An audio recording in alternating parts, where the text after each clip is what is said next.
بسم اللہ الرحمن الرحیم۔ محترم احباب، کیا سفر کے علاوہ بھی کچھ ایسے مواقع ہیں جہاں پر دو نمازوں کو ایک ساتھ اکٹھا کر کے پڑھ سکتے ہیں کہ نہیں پڑھ سکتے ہیں؟ اس سلسلے میں سیدنا حضرت عبداللہ بن عباس رضی اللہ تعالی عنہما کی ایک روایت موجود ہے۔ کہتے ہیں میں نے رسول اللہ صلی اللہ علیہ وسلم کو مدینے کے اندر ظہر اور عصر کی نماز کو ایک ساتھ جمع کر کے پڑھتے ہوئے دیکھا، حالانکہ وہاں نہ تو دشمن کا خوف تھا اور نہ ہی آپ صلی اللہ علیہ وسلم سفر میں تھے۔ تو اس حدیث سے پتہ چلتا ہے کہ دشمن کا خوف ہو تو وہاں بھی جمع بین الصلاتین یعنی دو نمازوں کو اکٹھا پڑھ سکتے ہیں، یا اسی طرح سے آدمی سفر میں ہو تب بھی دو نمازوں کو اکٹھا کر کے پڑھ سکتا ہے۔ اس کے علاوہ دوسری احادیث سے پتہ چلتا ہے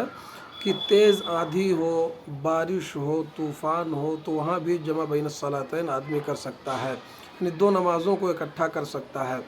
لیکن فرق یہ ہے کہ سفر میں دو نمازوں کو اکٹھا کر کے پڑھے گا لیکن اس کو قصر پڑھے گا،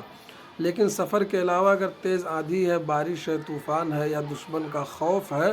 دو نمازوں کو آدمی ایک ساتھ پڑھ رہا ہے تو ایسی صورت میں قصر نہیں کرے گا بلکہ مکمل نماز پڑھے گا۔ قصر کا مطلب یہ ہے کہ جو 4 رکعت والی نمازیں ہیں، مثلا ظہر کی نماز، عصر کی نماز یا عشاء کی نماز، ان 4 رکعت والی نمازوں کو آدمی سفر میں 2 رکعت پڑھے گا، چاہے جمع تقدیم کرے یا جمع تاخیر کرے۔ مغرب کی نماز اور فجر کی نماز، جو مغرب کی 3 رکعت ہے، فجر کی 2 رکعت ہے، ان کو پورا پڑھے گا، جبکہ حضر میں یعنی سفر کے علاوہ مکمل پڑھنا ہے۔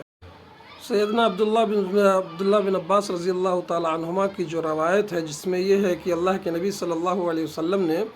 بغیر سفر کے اور بغیر دشمن کے خوف کے آپ نے 2 نمازوں کو اکٹھا کیا۔ اس روایت میں راوی ابو زبیر کہتے ہیں کہ میں نے سعید بن جبیر رضی اللہ تعالیٰ عنہ سے اس سلسلے میں پوچھا کہ آپ صلی اللہ علیہ وسلم نے ایسا کیوں کیا، یعنی 2 نمازوں کو بغیر کسی عذر کے، بغیر دشمن کے خوف کے اور بغیر سفر کے آپ نے کیوں جمع کیا؟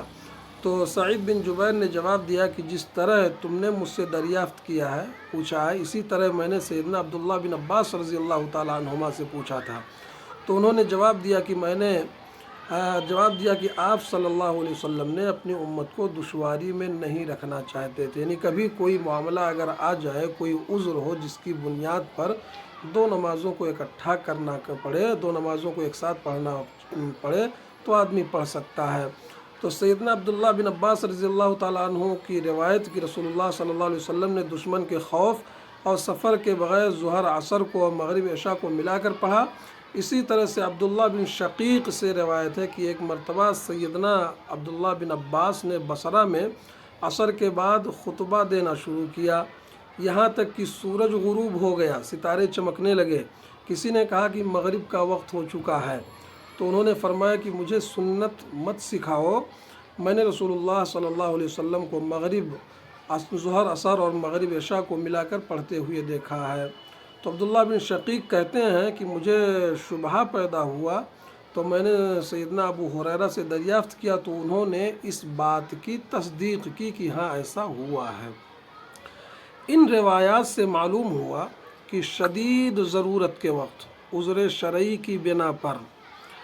یعنی شدید ضرورت اور شرعی عذر کی بنا پر کبھی کبھار حضر میں بھی جمع بین الصلاتین جائز ہے، یعنی 2 نمازوں کو اکٹھا پڑھ سکتے ہیں، لیکن یاد رہے بغیر عذر شرعی کے ایسا کرنا اور اس کو معمول بنانا یہ غلط ہے۔ یعنی ناگزیر قسم کے حالات شرعی عذر میں،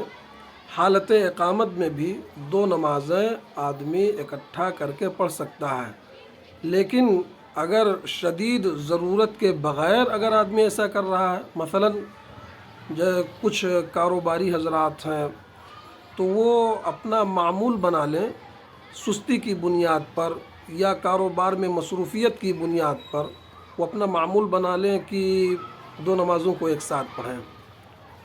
تو ایسا کرنا صحیح نہیں ہے بلکہ سخت گناہ ہے، کیونکہ ان الصلاۃ کانت علی المؤمنین کتابا موقوتا، ہر نماز اس کے مختار وقت پر پڑھنا یہ ضروری ہے، اللہ تعالیٰ نے فرض کیا ہے۔ تو ان احادیث اور ان روایات سے پتہ چلتا ہے کہ آدمی سفر کے علاوہ بارش کی وجہ سے، آندھی کی وجہ سے، دشمن کے خوف کی وجہ سے، یا کوئی شدید ضرورت ہے، عذر شرعی ہے، جس کی بنیاد پر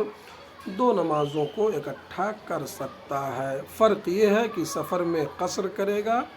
اور حضر میں گرچہ دونوں کو ایک ساتھ پڑھے گا، لیکن اس میں جو ہے پورا مکمل نماز پڑھنا ہے۔ اللہ تعالی ہم سب کو عمل کی توفیق دے، آمین۔